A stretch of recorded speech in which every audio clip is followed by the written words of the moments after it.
ਵਾਹਿਗੁਰੂ ਜੀ ਕਾ ਖਾਲਸਾ ਵਾਹਿਗੁਰੂ ਜੀ ਕੀ ਫਤਿਹ।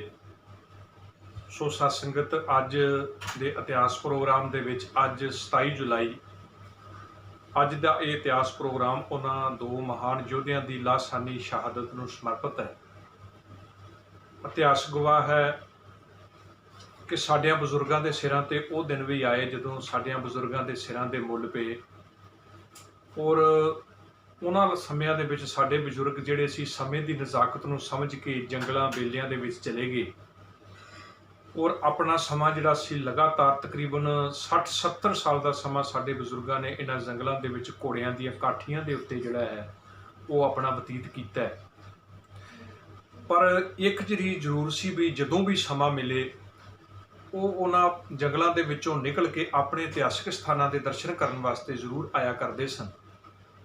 ਸਮੇਂ ਦੀ ਸਰਕਾਰ ਨੇ ਸਮੇਂ ਅਨੁਸਾਰ ਇਤਿਹਾਸਕ ਸਥਾਨਾਂ ਦੇ ਉੱਤੇ ਜਿਹੜਾ ਸੀ ਉਹ ਪਾਬੰਦੀਆਂ ਲਾਈਆਂ, ਪਰ ਫਿਰ ਵੀ ਇਸ ਸਮੇਂ ਦੀ ਸਰਕਾਰ ਦੀਆਂ ਇਹਨਾਂ ਪਾਬੰਦੀਆਂ ਨੂੰ ਚੈਲੰਜ ਕਰਦਿਆਂ ਹੋਇਆਂ ਸਿੱਖ ਫਿਰ ਜਿਹੜੇ ਸੀ ਆਪਣੇ ਧਾਰਮਿਕ ਸਥਾਨਾਂ ਦੇ ਉੱਤੇ ਆ ਕੇ ਇਹਨਾਂ ਦੇ ਦਰਸ਼ਨ ਦੀਦਾਰੇ ਕਰਿਆ ਕਰਦੇ ਸਨ।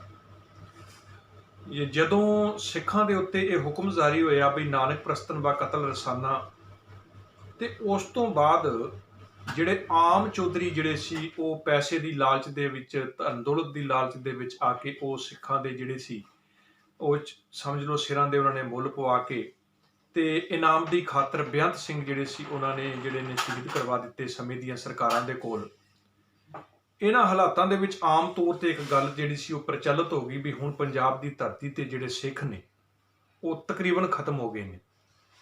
ਪਰ ਇਹ ਇੱਕ ਵਹਿਮ ਸੀ ਉਹਨਾਂ ਦੇ ਦਿਲ ਦਾ, ਕਿਉਂਕਿ ਗੁਰੂ ਨਾਨਕ ਸਾਹਿਬ ਮਹਾਰਾਜ ਵੱਲੋਂ ਸਜਾਏ ਹੋਏ ਇਸ ਸਿੱਖ ਪੰਥ ਦੀ ਜਿਹੜੀ ਵਾਗਡੋਰ ਗੁਰੂ ਕਲਗੀਧਰ ਪਾਤਸ਼ਾਹ ਜਿਸ ਖਾਲਸਾ ਪੰਥ ਦੇ ਹਵਾਲੇ ਕਰਕੇ ਗਏ ਨੇ, ਉਹ ਖਾਲਸਾ ਕਦੇ ਵੀ ਦੁਨੀਆ ਦੇ ਵਿੱਚ ਖਤਮ ਨਹੀਂ ਹੋ ਸਕਦਾ।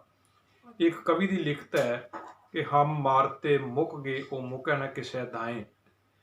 ਪਰ ਜਦੋਂ ਆਮ ਤੌਰ ਤੇ ਲੋਕਾਂ ਦੀ ਜ਼ੁਬਾਨ ਤੇ ਇਹ ਲਫ਼ਜ਼ ਆਮ ਸਰਕਾਰੀ ਅਹਿਲਕਾਰਾਂ ਦੀ ਜ਼ੁਬਾਨ ਤੇ ਸੀ, ਤੇ ਉਸ ਵਕਤ ਦੋ ਸਿੰਘ ਜਿਹੜੇ ਨੇ ਗਰਜਾ ਸਿੰਘ ਔਰ ਬਹੁਤਾ ਸਿੰਘ ਜਿਹੜੇ ਜੰਗਲਾਂ ਵੇਲਿਆਂ ਦੇ ਵਿੱਚ ਰਹਿ ਰਹੇ ਸੀ, ਪਰ ਸਮਾਂ ਕੱਢ ਕੇ ਇਹ ਵੀ ਗੁਰੂ ਘਰ ਦੇ ਦਰਸ਼ਨਾਂ ਵਾਸਤੇ ਜਾਂਦੇ ਸੀ।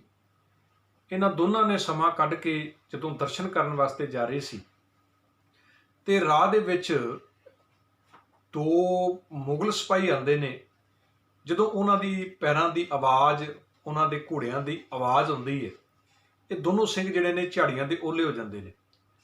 ਬੇਸ਼ੱਕ ਆਮ ਪੰਜਾਬ ਦੇ ਵਿੱਚ ਉਸ ਵਕਤ ਇਹ ਐਲਾਨ ਕਰ ਦਿੱਤਾ ਗਿਆ ਸੀ ਵੀ ਸਿੰਘ ਜਿਹੜੇ ਨੇ ਖਤਮ ਹੋ ਗਏ ਨੇ, ਪਰ ਅੱਜ ਵੀ ਸਿੰਘਾਂ ਦੀ ਜਿਹੜੀ ਦਹਿਸ਼ਤ ਸੀ ਉਸੇ ਤਰ੍ਹਾਂ ਪੰਜਾਬ ਦੀ ਧਰਤੀ ਦੇ ਵਿੱਚ ਜ਼ਾਲਮਾਂ ਦੇ ਦਿਲਾਂ ਦੇ ਅਜੇ ਵੀ ਉਹਦੀ ਜਿਹੜੀ ਸੀ ਛਾਪ ਉਸੇ ਤਰ੍ਹਾਂ ਬਰਕਰਾਰ ਸੀ। ਉਸ ਵਕਤ ਸਾਧ ਸੰਗਤ ਇਹ ਦੋਨੋਂ ਸਿੰਘ ਜਿਹੜੇ ਨੇ ਇਹ ਝਾੜੀਆਂ ਦੇ ਪਿੱਛੇ ਲੁਕਦੇ ਨੇ ਤੇ ਦੋਨੋਂ ਮੁਗਲ ਸਿਪਾਹੀ ਆਪਸ ਦੇ ਵਿੱਚ ਵਿਚਾਰਾਂ ਕਰਦੇ ਨੇ। ਕਹਿੰਦੇ ਨੇ ਮੈਨੂੰ ਲੱਗਦਾ ਹੈ ਸ਼ਾਇਦ ਇਹ ਸਿੱਖ ਨੇ, ਤੇ ਦੂਜਾ ਕਹਿੰਦਾ ਨਹੀਂ ਸਿੱਖ ਨਹੀਂ ਹੋ ਸਕਦੇ। ਕਹਿੰਦਾ ਕਿਉਂ? ਕਹਿੰਦਾ ਜੇ ਸਿੱਖ ਹੁੰਦੇ ਨਾ ਇਹ ਸਾਨੂੰ ਦੇਖ ਕੇ ਲੁਕਦੇ ਨਾ। ਸਿੱਖਾਂ ਦੀ ਇੱਕ ਖਾਸੀਅਤ ਹੈ ਵੀ ਸਿੱਖ ਜਿਹੜੇ ਨੇ ਲੁਕਦੇ ਨਹੀਂ ਨੇ, ਬਲਕਿ ਚੈਲੰਜ ਕਰਕੇ, ਨਾ ਤੇ ਕਿਸੇ ਦੁਸ਼ਮਣ ਦੀ ਪਿੱਠ ਉੱਤੇ ਵਾਰ ਕਰਦੇ ਨੇ, ਦੂਜਾ ਇਹ ਚੈਲੰਜ ਕਰਕੇ ਜਿਹੜਾ ਨਾ ਉਹਨੂੰ ਸੁਚੇਤ ਕਰਕੇ ਤੇ ਸਨਮੁਖ ਹੋ ਕੇ ਲੜਦੇ ਨੇ। ਇਸ ਕਰਕੇ ਸਿੱਖ ਨਹੀਂ ਹੋ ਸਕਦੇ, ਕਿਉਂਕਿ ਜੇ ਛੱਪੜ ਵਾਲੇ ਨੇ ਫਿਰ ਸਿੱਖ ਨਹੀਂ ਨੇ। ਇੰਨੀ ਗੱਲ ਕਹਿ ਕੇ ਉਹ ਦੋਨੋਂ ਸਿਪਾਹੀ ਆਪ ਤਾਂ ਚਲੇ ਗਏ, ਪਰ ਉਹਨਾਂ ਦੀ ਇਹ ਜਿਹੜੀ ਆਪਸੀ ਗੁਫ਼ਤਗੂ ਸੀ ਇਹ ਇਹਨਾਂ ਦੋਨਾਂ ਸਿੱਖਾਂ ਦੇ ਉੱਤੇ ਜਿਹੜਾ ਹੈ ਬਹੁਤ ਜ਼ਿਆਦਾ ਉਹਨਾਂ ਨੇ ਪ੍ਰਭਾਵ ਪਾਇਆ ਕਿ ਸੱਚਮੁੱਚ ਸਾਡਿਆਂ ਦੁਸ਼ਮਣਾਂ ਦੇ ਮਨਾਂ ਦੇ ਵਿੱਚ ਵੀ ਇਹ ਗੱਲ ਜਿਹੜੀ ਹੈ ਉਹ ਪ੍ਰਚਲਿਤ ਹੋ ਚੁੱਕੀ ਹੈ ਵੀ ਸਿੱਖ ਜਿਹੜਾ ਹੈ ਉਹ ਛੱਪ ਨਹੀਂ ਸਕਦਾ। ਇਸ ਕਰਕੇ ਉਹਨਾਂ ਨੇ ਉਸੇ ਵਕਤ ਹੋਰ ਤੇ ਕੁਝ ਕਰ ਨਹੀਂ ਸੀ ਸਕਦੇ, ਕਿਉਂਕਿ ਗਿਣਤੀ ਦੇ ਵਿੱਚ ਦੋ ਸੀ। ਇਹ ਜਿਸ ਥਾਂ ਤੇ ਪਹੁੰਚੇ ਸੀ ਨੂਰਦੀਨ ਦੀ ਸਰਾਂ, ਇਹ ਉਹ ਲਾਹੌਰ ਤੋਂ ਲੈ ਕੇ ਦਿੱਲੀ ਦੇ ਵਿੱਚ ਦੀ ਇਹ ਜਰਨੈਲੀ ਸੜਕ ਸੀ ਔਰ ਇਸ ਸੜਕ ਦੇ ਉੱਤੇ ਲਾਹੌਰ ਤੋਂ ਦਿੱਲੀ ਜਾਣ ਵਾਸਤੇ ਰਾਹ ਦੇ ਵਿੱਚ ਮੁਗਲੀਆ ਸਲਤਨਤ ਵੱਲੋਂ ਥਾਂ ਤੇ ਜਿਹੜੇ ਸੀ ਉਹ ਚੁੰਗੀਆਂ ਲਾਈਆਂ ਗਈਆਂ ਸੀ, ਟੈਕਸ ਲਾਏ ਗਏ ਸੀ।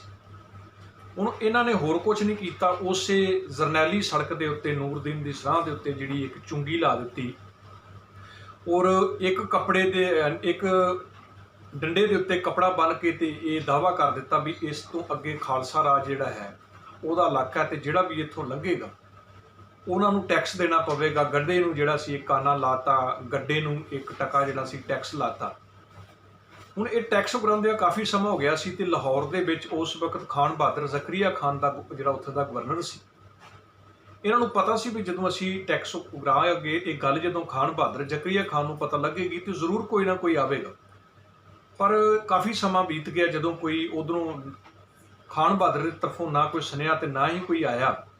ਅਖੀਰ ਇਹਨਾਂ ਨੇ ਫਿਰ ਇੱਕ ਚਿੱਠੀ ਲਿਖੀ, ਜਿਹੜੇ ਇਤਿਹਾਸ ਦੇ ਬੋਲ ਨੇ, ਚਿੱਠੀ ਲਿਖ ਤੁਮ ਸਿੰਘ ਬਹੁਤਾ, ਹਾਥ ਮੇ ਰੱਖਤ ਮੋਟਾ ਸੋਟਾ, ਗਦਾ ਲਾਇਆ ਆਨੇ ਨੂੰ ਟਕਾ ਲਾਇਆ ਖੋਤਾ, ਆਖੀ ਭਾਬੋ ਖਾਨੋਂ ਨਹੀਂ ਇਉਂ ਆਖਿਆ ਸਿੰਘ ਬਹੁਤਾ। ਇਹ ਚਿੱਠੀ ਲਿਖ ਕੇ ਜਿਹੜਾ ਵੀ ਰਾਹਗੀਰ ਆਉਂਦਾ ਉਹਦੇ ਹੱਥ 'ਚ ਚਿੱਠੀ ਫੜਾ ਦਿੰਦੇ। ਜਦੋਂ ਲਾਹੌਰ ਦਰਬਾਰ ਦੇ ਵਿੱਚ ਚਿੱਠੀ ਪਹੁੰਚੀ ਤੇ ਅਖੀਰ 500 ਸਿਪਾਹੀਆਂ ਦਾ ਇੱਕ ਜੱਥਾ ਜਿਹੜਾ ਸੀ ਉਹ ਭੇਜ ਦਿੱਤਾ ਗਿਆ। 2 ਸਿੰਘਾਂ ਨੂੰ ਫੜਨ ਵਾਸਤੇ 500 ਸਿੰਘਾਂ ਦਾ ਜੱਥਾ ਹੈ। ਜਦੋਂ ਇਹ ਜੱਥਾ ਆਉਂਦਾ ਹੈ ਤੇ ਆਉਂਦਿਆਂ ਹੀ ਵੇਖਦਾ ਵੀ ਇੱਥੇ ਸੱਚਮੁੱਚ ਇੱਕ ਚੁੱਗੀ ਲਾ ਕੇ ਇਹ ਟੈਕਸ ਉਗਰਾ ਰਹੇ ਨੇ ਤੇ ਨਾਲ ਕਹਿ ਰਹੇ ਨੇ ਇੱਥੇ ਖਾਲਸਾ ਰਾਜ ਹੈ। ਉਸ ਵਕਤ ਉਹਨਾਂ ਦੋਨਾਂ ਸਿੰਘਾਂ ਨੇ ਇੱਕ ਗੱਲ ਕਹੀ, ਕਹਿੰਦੇ ਵੀ ਇਕੱਠਿਆਂ ਨਾਲ ਲੜੇ ਤੇ ਕੀ ਲੜੇ। ਅਖੀਰ ਸਾਸੰਗਤ 10-10 ਗਿਣਤੀ ਦੇ ਵਿੱਚ ਪਹਿਲਾਂ ਮੁਗਲ ਸਿਪਾਹੀ ਆਉਣ ਲੱਗੇ। ਇਹ ਦੋਨਾਂ ਯੋਧਿਆਂ ਨੇ ਆਪਣੀਆਂ ਪਿੱਠਾਂ ਜੋੜ ਲਈਆਂ ਔਰ ਗਰਜਾ ਸਿੰਘ ਤੇ ਬਹੁਤਾ ਸਿੰਘ ਜਿਹੜੇ ਸੀ, ਇਹਨਾਂ ਕੋਲ ਕੋਈ ਹਥਿਆਰ ਵੀ ਨਹੀਂ, ਤੂਤ ਦੇ ਡੰਡੇ ਬੰਨ੍ਹ ਕੇ ਇਹਨਾਂ ਨੇ ਜਿਹੜੇ ਸੀ ਉਸ ਵਕਤ ਲੜਨ ਵਾਸਤੇ ਹਥਿਆਰ ਬਣਾਏ। 10-10 ਦੇ ਕਈ ਜੱਥੇ ਜਿਹੜੇ ਸੀ ਇਹਨਾਂ ਨੇ ਮਾਰ ਮੁਕਾਏ ਔਰ ਕਈਆਂ ਨੂੰ ਜ਼ਖਮੀ ਕਰਤਾ। ਅਖੀਰ ਇੱਕੋ ਵਾਰ ਜਿਹੜੇ ਬਚੇ ਸਾਰੇ ਸਿਪਾਹੀ ਸੀ ਉਹਨਾਂ ਨੇ ਹਮਲਾ ਕੀਤਾ ਔਰ ਅੱਜ ਦੇ ਦਿਨ ਇਹ ਦੋਨੋਂ ਜਿਹੜੇ ਯੋਧੇ ਸੀ 27 ਤਰੀਕ ਨੂੰ ਇਹਨਾਂ ਨੇ ਉੱਥੇ ਆਪਣੇ ਸਿੱਖ ਧਰਮ ਦੀ ਆਨ ਬਾਨ ਸ਼ਾਨ ਔਰ ਦੁਸ਼ਮਣ ਦੇ ਇਸ ਚੈਲੰਜ ਨੂੰ ਕਿ ਸਿੱਖ ਖਤਮ ਹੋ ਗਿਆ ਹੈ, ਇਸ ਚੈਲੰਜ ਨੂੰ ਨਾ ਸਵੀਕਾਰ ਕਰਦੇ ਹੋਏ ਅੱਜ ਦੇ ਦਿਨ ਉੱਥੇ ਸ਼ਹਾਦਤ ਪ੍ਰਾਪਤ ਕੀਤੀ ਹੈ। ਇਹ ਉਹ ਮਹਾਨ ਯੋਧਿਆਂ ਦੀ ਲਾਸਾਨੀ ਸ਼ਹਾਦਤ ਨੂੰ ਸਮਰਪਿਤ ਅੱਜ ਦਾ ਇਹ ਇਤਿਹਾਸ। ਸੋ ਕੱਲ੍ਹ ਦਾ ਇਤਿਹਾਸ ਆਪ ਜੀ ਦੇ ਸਨਮੁਖ ਲੈ ਕੇ ਫਿਰ ਹਾਜ਼ਰ ਹੋਵਾਂਗੇ। ਆਖੋ ਜੀ ਵਾਹਿਗੁਰੂ ਜੀ ਕਾ ਖਾਲਸਾ, ਵਾਹਿਗੁਰੂ ਜੀ ਕੀ ਫਤਿਹ।